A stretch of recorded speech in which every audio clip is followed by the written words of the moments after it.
Good morning, everyone. Myself Vedant Upadhyay, and today's our topic of discussion is drug use in CPR and emergency and antiseptic and disinfectant. तो आज हम इन चार topics के बारे में बात करेंगे। तो सबसे पहले हम देखेंगे एंटीसेप्टिक एंड डिसइंफेक्टेंट क्या होते हैं, ठीक है, और उनमें कौन कौन सी ड्रग्स आती हैं। तो चलिए शुरू करते हैं। देखते हैं एंटीसेप्टिक एंड डिसइंफेक्टेंट। देखो दोनों एक तरीके से मतलब है ना सिमिलर टर्म लग रही है। जैसे हम हमारी कभी लग जाती है तो हम क्या किसका यूज़ करते हैं, डिसइंफेक्टेंट का। नहीं, हम एंटीसेप्टिक क्रीम लगाते हैं, है ना। और यदि हमें फ्लोर को साफ़ करना होता है तो हम उसमें डिसइंफेक्टेंट का यूज़ करते हैं। तो सबसे पहला जो डिफरेंस दोनों के बीच में निकल के आया ना, वो हो गया कि ये होता है वो नॉन लिविंग थिंग्स पे यूज़ होता है और ये होता है वो लिविंग थिंग्स पे यूज़ किया जाता है, ठीक है। अब एक टर्म और होती है स्टरलाइजेशन। वो क्या होती है, वो डिसइंफेक्टेंट से किस तरह अलग है, एंटीसेप्टिक से किस तरह अलग है, इसको भी हम डिस्कस करते हैं, ठीक है। तो सबसे मेन डिफरेंस समझ में आया, डिसइंफेक्टेंट नॉन लिविंग थिंग्स पे यूज़ होगा और एंटीसेप्टिक लिविंग थिंग्स पे यूज़ होगी, ठीक है। डिसइंफेक्टेंट क्या होता है, तो these are the agent that destroy pathological organism but not spores. मतलब कि जो पैथोलॉजिकल ऑर्गेनिज्म है या पैथोजेनिक ऑर्गेनिज्म है, जैसे बैक्टीरिया है, उसको तो डिस्ट्रॉय कर देगा, बट जो उसका स्पोर है उसको डिस्ट्रॉय नहीं कर पाएगा, ठीक है, ऑन इनएमिनेट ऑब्जेक्ट और नॉन लिविंग ऑब्जेक्ट। मतलब कि बताया था ना, डिसइंफेक्टेंट नॉन लिविंग थिंग्स पे यूज़ हो रहा है, नॉन लिविंग थिंग्स पे यूज़ हो रहा है, लेकिन वो पैथोलॉजिकल ऑर्गेनिज्म को तो डिस्ट्रॉय कर रहा है, लेकिन जो उसके स्पोर है उसको डिस्ट्रॉय नहीं कर पा रहा है।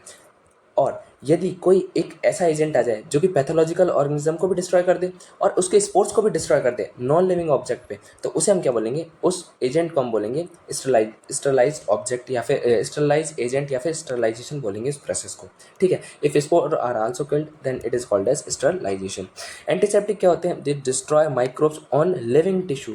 पहले ही बता दिया था, एंटीसेप्टिक लिविंग पे यूज़ होते हैं, डिसइंफेक्टेंट नॉन लिविंग पे यूज़ होते हैं, ठीक है। ये डिसइंफेक्टेंट होते हैं वो पैथोलॉजिकल ऑर्गेनिज्म जैसे बैक्टीरिया को डिस्ट्रॉय कर सकते हैं बट उनके स्पोर्स को नहीं।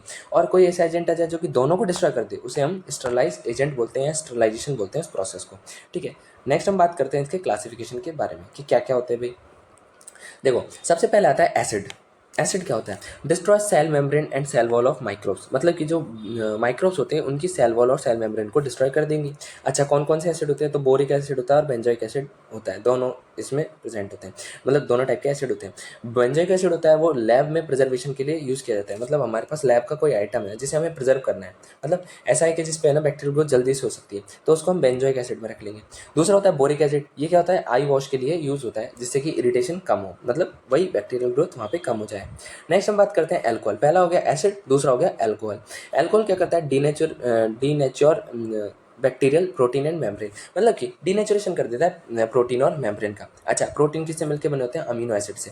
और अमीनो एसिड क्या होता है, बिल्डिंग ब्लॉक। और यदि अमीनो एसिड ही डिस्ट्रॉय हो गए तो पैथोलॉजिकल ऑर्गेनिज्म तो वैसे ही उड़ जाएगा, मतलब वो वैसे ही डिस्ट्रॉय हो जाएगा, ठीक है। अब एग्जाम्पल एथाइल अल्कोहल है और आइसोप्रोपाइल अल्कोहल है, ठीक है। एथाइल अल्कोहल कब यूज़ की जाती है, to clean the skin before surgery. मतलब सर्जरी से पहले हम जो स्किन को क्लीन करते हैं वो इसी से करते हैं। और टू क्लीन थर्मोमीटर, इसमें हम आइसोप्रोपाइल अल्कोहल का यूज़ करते हैं। एक हमारे पास होती है सर्जिकल स्प्रिट, ठीक है। तो सर्जिकल स्प्रिट में जो ज़्यादा यूज़ होता है वो होते हैं आइसोप्रोपाइल अल्कोहल, और उसमें कुछ अमाउंट इथाइल अल्कोहल के भी होता है, पर मेनली आइसोप्रोपाइल अल्कोहल का यूज़ किया जाता है। नेक्स्ट हम बात करते हैं एल्डिहाइड के बारे में। एल्डिहाइड क्या क्या करता है, वो alkylate protein and nucleic acid. अच्छा एल्काइलेट मतलब क्या हो गया, एक प्रोसेस होती है एल्काइलेशन। एल्काइलेशन का मतलब होता है कि एल्काइल ग्रुप जो CH3 है ये एल्काइल ग्रुप होता है, ठीक है। इसका ऐड कर देना किस चीज़ में, प्रोटीन में और न्यूक्लिक एसिड में, जिससे इनका स्ट्रक्चर डिसबैलेंस हो जाएगा। और वो डिसबैलेंस हुआ तो हमारे जो बॉडी है या फिर जो माइक्रोब्स की बॉडी है वो वैसे ही डिस्ट्रॉय हो जाएगी। कौन कौन से होते हैं, फॉर्मेल्डिहाइड जिसको हम फॉर्मेलिन बोलते हैं, प्रिजर्वेशन में यूज़ करते हैं।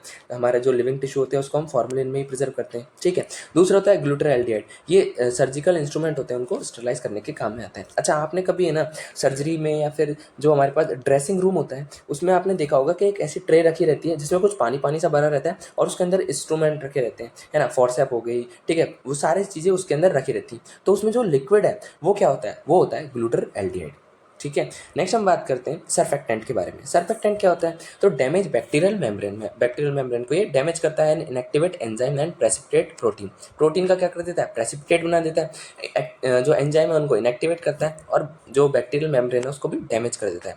एग्जाम्पल क्या है इसके, सेटरिमिडिन और ब्रोमोजेरामाइन, ठीक है। नेक्स्ट हम बात करते हैं फिनॉल डेरिवेटिव। ये फिनॉल है इस जगह, ठीक है। फिनॉल डेरिवेटिव क्या होते हैं, तो अल्टर मेम्ब्रेन परमिएबिलिटी, ये परमिएबिलिटी को चेंज कर देता है, जिसकी वजह से प्रोटीन का डिनेचुरेशन करना आसान हो जाता है। ये बैक्टीरियोसाइडल होता है और फंजीसाइडल भी होता है, फंगीसाइडल। अच्छा, एक होती है हमारे पास बैक्टीरियोस्टैटिक और एक होती है हमारे पास बैक्टीरियोसाइडल। तो बैक्टीरियोस्टैटिक, स्टैटिक मतलब रोक देना, तो यानी जो बैक्टीरिया की ग्रोथ को रोक देते हैं उन एजेंट्स को हम बोलते हैं बैक्टीरियोसाइडल एजेंट, ओ बैक्टीरियोस्टैटिक एजेंट। और जो बैक्टीरिया की ग्रोथ को, मतलब जो बैक्टीरिया ग्रोथ को रोक रहे हैं वो बैक्टीरियोस्टैटिक, और जो बैक्टीरिया को डिस्ट्रॉय कर रहे हैं, उनको मार रहे हैं, उनको हम बोलते हैं बैक्टीरियोसाइडल। ठीक है, तो बैक्टीरियोसाइडल क्या हो गए, जो कि बैक्टीरिया को बिल्कुल डिस्ट्रॉय कर देंगे, मार देंगे। फंजीसाइडल क्या हो गए, जो फंगस को डिस्ट्रॉय कर देंगे या उनको मार देंगे। ठीक है, एग्जाम्पल हो गया डिटॉल हो गया, लाइजॉल हो गया, सेरोल हो गया, सेरोसोल हो गया। ठीक है, नेक्स्ट हम बात करते हैं हेलोजन के बारे में। हेलोजन क्या क्या होते हैं, आयोडीन, क्लोरीन, इन सबका हम यूज़ करते हैं। ओल्डेस्ट पॉजिटिव्स आयोडीन होता है और पोटेंट जर्मिसाइडल क्लोरीन होता है। फिर ऑक्सीडाइजिंग एजेंट, ये क्या करते हैं, ऑक्सीडाइजिंग एजेंट है तो वो क्या करेगा, ऑक्सीडेशन करेगा, जिसकी वजह से क्या होगा, प्रोटीन का प्रेसिपिटेशन हो जाएगा। H2O2 जिसे अपन हाइड्रोजन परऑक्साइड है, ये तो हम ज़्यादा यूज़ करते हैं, और KMNO4 का भी यूज़ कर सकते हैं। डाई क्या होती है, तो ये टॉपिकल एंटीसेप्टिक है। देखो एंटीसेप्टिक आ गई और टॉपिकल है, मतलब कि हमारे स्किन पे यूज़ करने वाली होती है। ये क्या करती है, बैक्टीरियल ग्रोथ को इनिबिट करती है, जैसे मिथाइलिन ब्लू या फिर जेनेशन वायलेट। मेटल्स की बात करें तो मेटल्स क्या करते हैं, बैक्टीरियल जो प्रोटीन है उसको क्या करते हैं, डीनेचर कर देते हैं, और जो इनएक्टिव एंजाइम, और जो एंजाइम है उनको इनएक्टिवेट कर देते हैं। मतलब कि एंजाइम भी काम नहीं करेगा और प्रोटीन भी काम नहीं करेगा, और यदि ये दोनों काम नहीं करेंगे तो बिल्डिंग ब्लॉक ही एक तरीके से डिस्ट्रॉय हो गया उसका। और यदि किसी का बिल्डिंग ब्लॉक, मतलब एक बिल्डिंग है, उसका जो मेन चीज़ है, यदि वही डिस्ट्रॉय हो गई तो वो बिल्डिंग किसी काम की नहीं। Same follow in our body, वही हमारी बॉडी में फॉलो होता है, क्योंकि अमीनो एसिड डिस्ट्रॉय हुए तो हमारी बॉडी कुछ काम की नहीं रहेगी। ठीक है, और एग्जाम्पल है AgNO3 और ZnSO4। नेक्स्ट हम बात करते हैं मैकेनिज्म ऑफ एक्शन, कि किस मैकेनिज्म के थ्रू ये जाते हैं, मतलब किस तरह के काम करते हैं। ठीक है, ऑक्सीडेशन ऑफ बैक्टीरियल प्रोटोप्लाज्म, ये क्या करते हैं, बैक्टीरियल प्रोटोप्लाज्म का ऑक्सीडेशन कर देते हैं। अब उससे क्या होता है, देखो बैक्टीरियल प्रोटोप्लाज्म का ऑक्सीडेशन कर दिया ना, तो उस वजह से क्या होगा, जो ये प्रोटोप्लाज्म है ये क्या कर जाएगा, रप्चर कर जाएगा और फट जाएगा। ठीक है, उसके अलावा प्रोटीन का डिनेचुरेशन करके, ठीक है, मतलब अमीनो एसिड को डिस्ट्रॉय करके। डिटर्जेंट लाइक एक्शन, अब देखो डिटर्जेंट का क्या एक्शन होता है, डिटर्जेंट का एक्शन होता है कि जो हमारे पास स्टेन लगे हैं किसी भी कपड़े में, उसको डिस्ट्रॉय करना या रिमूव आउट करना। और सेम एक्शन कौन करता है, जो एंटीसेप्टिक एंड डिसइंफेक्टेंट करते हैं।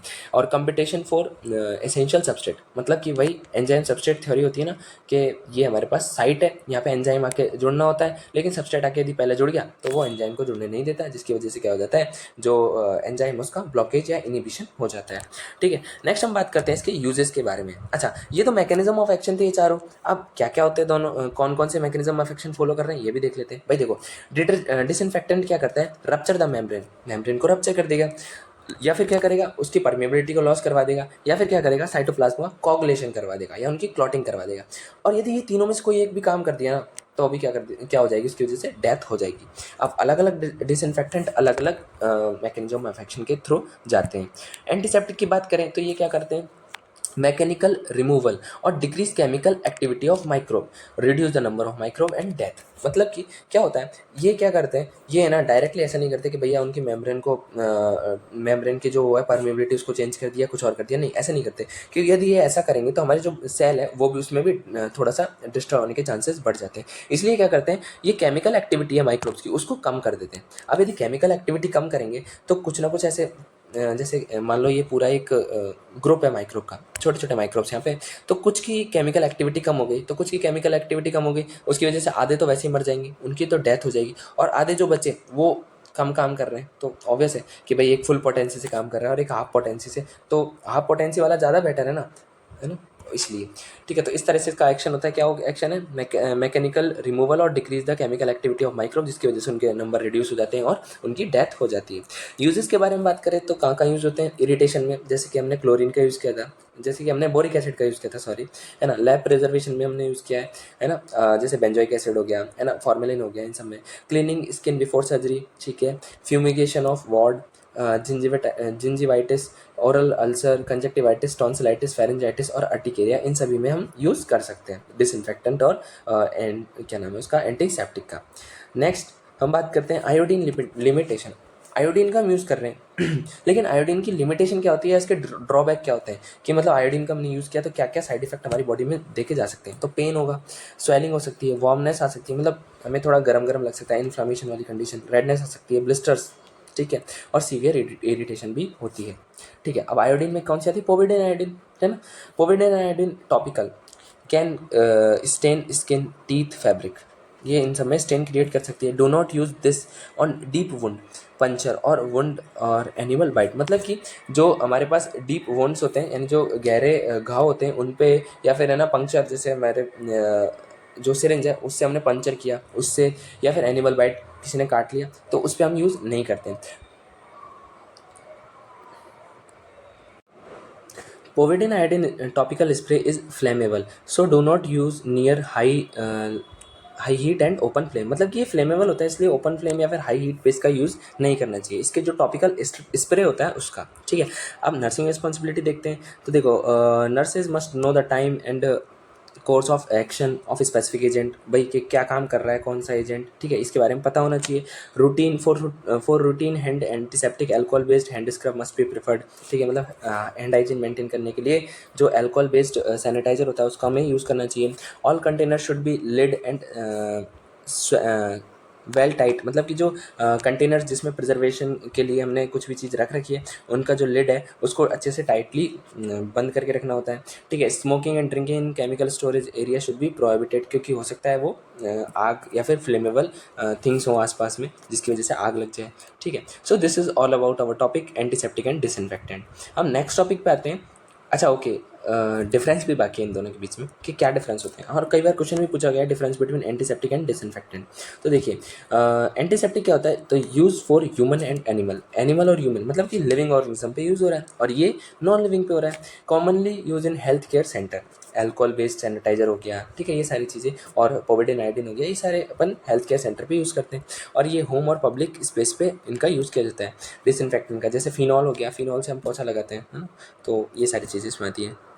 Use in cleaning wound and surgical site to prevent infection and other complication. ठीक है, ये क्या करता है, killing on surface of non living things, मतलब कि किलिंग माइक्रोब्स को किल कर देता है जो कि हमारी नॉन लिविंग थिंग्स से ऑब्जेक्ट पे, मतलब नॉन लिविंग ऑब्जेक्ट पे प्रेजेंट होते हैं। ठीक है, it include mouth wash, okay, है ना, ट्रीटमेंट क्रीम जैसे ऑइंटमेंट, पोविडिन आयोडीन जिसका एग्जांपल है, ठीक है, ये सारे इसके अंदर आती हैं। And it include cleaning product for house and public places, example phenol. ठीक है, अब मैकेनिज्म ऑफ एक्शन के किस मैकेनिज्म के थ्रू जाते हैं, तो देखो एंटीसेप्टिक होता है ना वो लिम्फेटिक सिस्टम के थ्रू ट्रांसपोर्ट होता है, ब्लड के थ्रू ट्रांसपोर्ट नहीं होता, लिम्फेटिक सिस्टम के थ्रू ट्रांसपोर्ट होता है, और वो डिस्ट्रॉय करता है बैक्टीरिया को ह्यूमन बॉडी के अंदर। ठीक है, जबकि जो डिसइंफेक्टेंट है वो क्या करते हैं, डिस्ट्रॉय करते हैं सेल वॉल बैक्टीरिया की या माइक्रोब की, ठीक है, और इंटरफेयर करते हैं उनके मेटाबॉलिज्म में, और यदि उनका मेटाबॉलिज्म इंटरफेयर हुआ है ना तो वो डिस्ट्रॉय वैसे ही हो जाएंगे। ये हार्मफुल होते हैं, ये लेस हार्मफुल होते हैं, किस चीज़ के, किसके लिए, ह्यूमंस के लिए, कि भाई हमने फिनॉल या फिर कोई भी एसिड है वो हमारे स्किन पे गिर गया तो चांसेस है कि हमारे सेल भी डिस्ट्रॉय हो जाए, उस जगह जल जाए, लेकिन जो एंटीसेप्टिक है वो हमारे स्किन के लिए लेस हार्मफुल होते हैं। इनमें माइल्ड केमिकल होता है, इसमें स्ट्रॉन्ग केमिकल होता है। ठीक है, ये माइक्रोब्स को किल करते हैं और ये उनकी ग्रोथ को प्रिवेंट करते हैं। ठीक है, और हो सकता है वो मार भी दे, एग्जाम्पल H2O2, डिटॉल, फिनॉल और लाइजॉल। ठीक है, ये इनके एग्जाम्पल हो गए। सो ये डिफरेंस हो गया एंटीसेप्टिक एंड डिसइंफेक्टेंट में।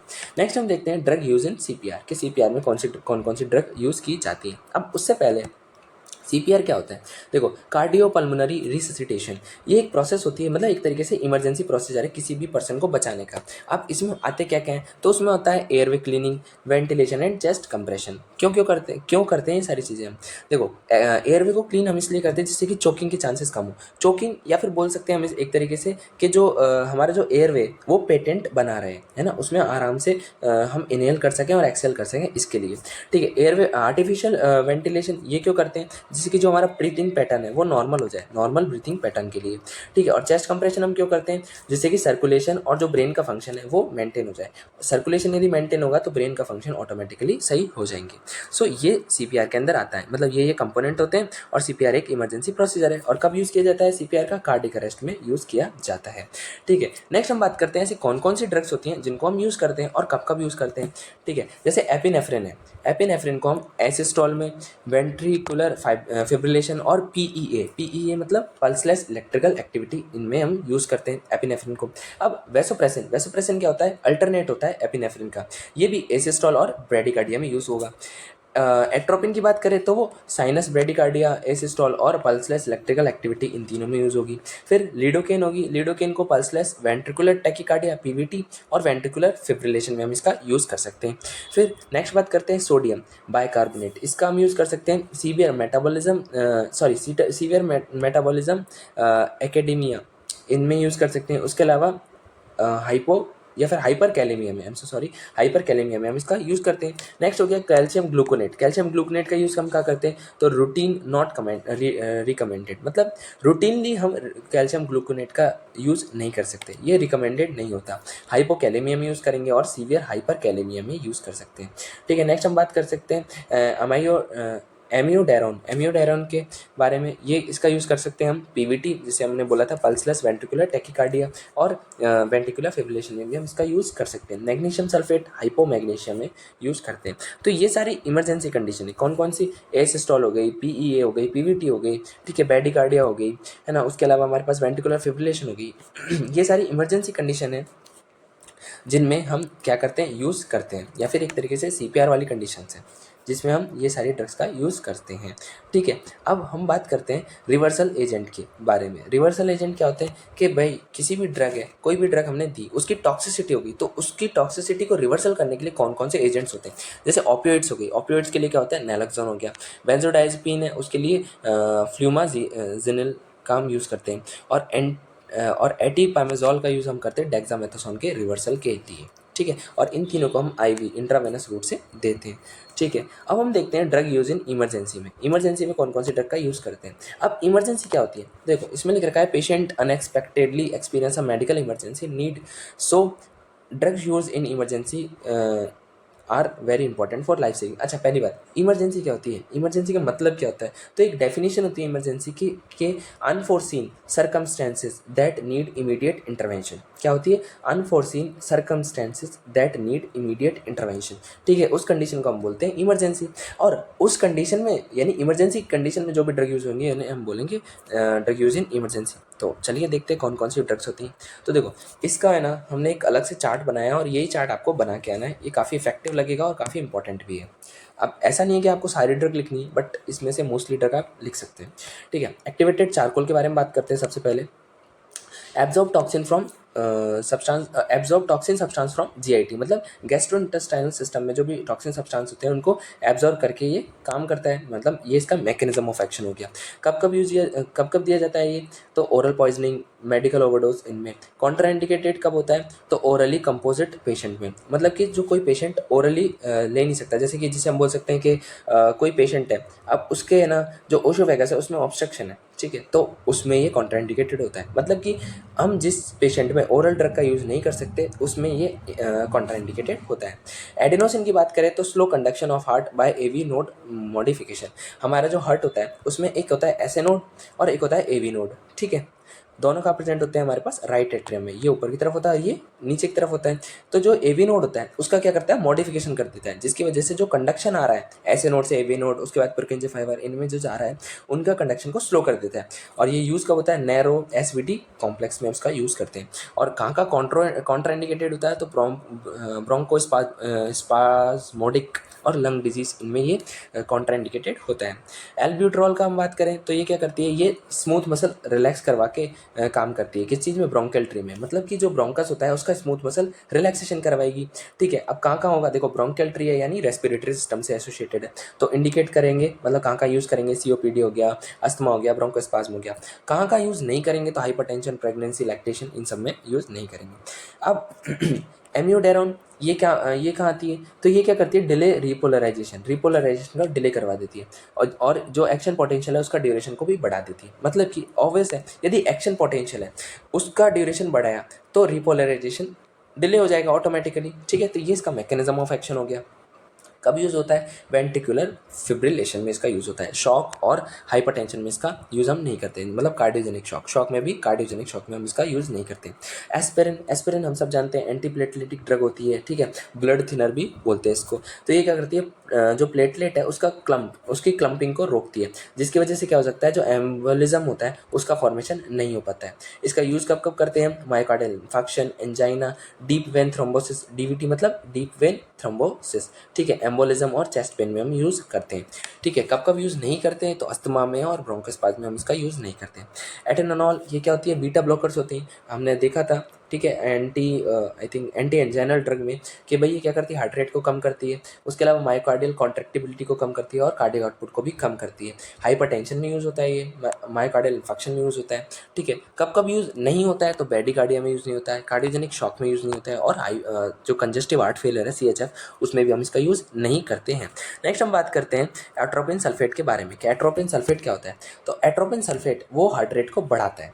और ब्रेडी डिसरिदमिया, मतलब देखो डिसरिदमिया मतलब क्या होता है कि जो रिदम है वो इम्बैलेंस हो गया, मतलब थोड़ा सा चेंज आ गया, उसमें डिस्टर्बेंस आ गया, और वो भी यदि चेंज आया है वो डिक्रीज वाला चेंज आया है, मतलब कि जो रिदम है वो कम हो गई, तो उसमें हम इसका यूज़ करते हैं। और कैसे काम करती है ये, हार्ट रेट को बढ़ा देती है।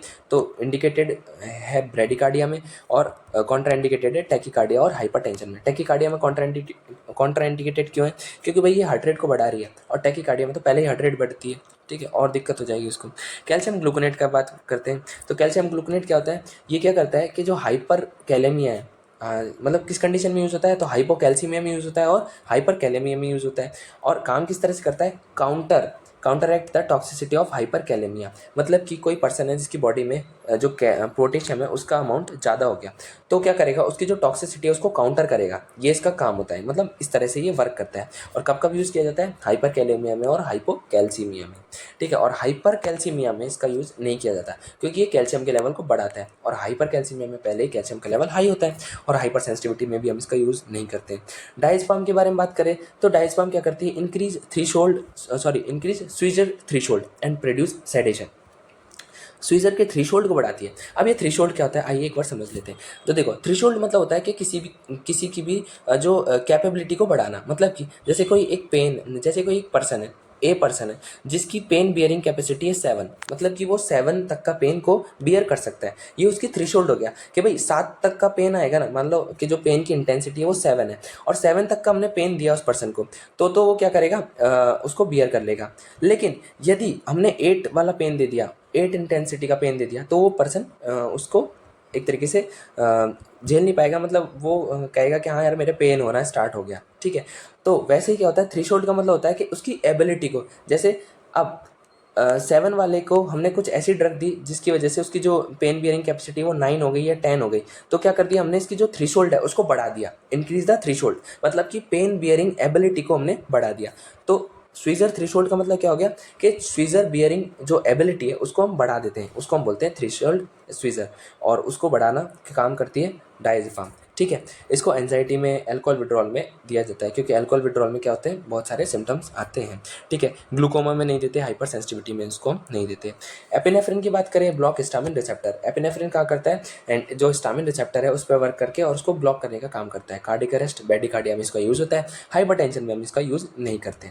लास्ट हम बात करते हैं रोल ऑफ नर्स के बारे में। क्या होता है role of nurse, ensure safe medication, बिल्कुल डन। थोड़ा सा नॉलेज प्रोवाइड करवा देना है हमको पेशेंट को कि किस तरह से प्रॉपर मेडिसिन दी जाए। साइड इफ़ेक्ट के लिए हम उसको बता देंगे, वाइटल्स को मॉनिटर कर लेंगे टाइमली। ठीक है, और जितने भी मेडिकेशन है, जो भी मेडिकेशन एरर हुई है जो कि हार्म कर सकती है पेशेंट को, उनके बारे में हम बता देंगे। ठीक है, understand potential error that may occur in care and educate the patient for minimising it at home, मतलब कि हो सकता है कोई पेशेंट ज़्यादा ड्रग ले ले, ओवरडोज ले ले, तो उन सभी के बारे में हमें बता देना, ये नर्स की रिस्पॉन्सिबिलिटी होती है। So this is all about our topic. आज हमने दो चीज़ें डिस्कस की। कौन कौन सी, सबसे पहला एंटीसेप्टिक डिसइंफेक्टेंट, और दूसरा drug use in CPR and emergency. Okay, तो this is all about our video. If you like our channel, then please share and subscribe the channel. Thank you so much.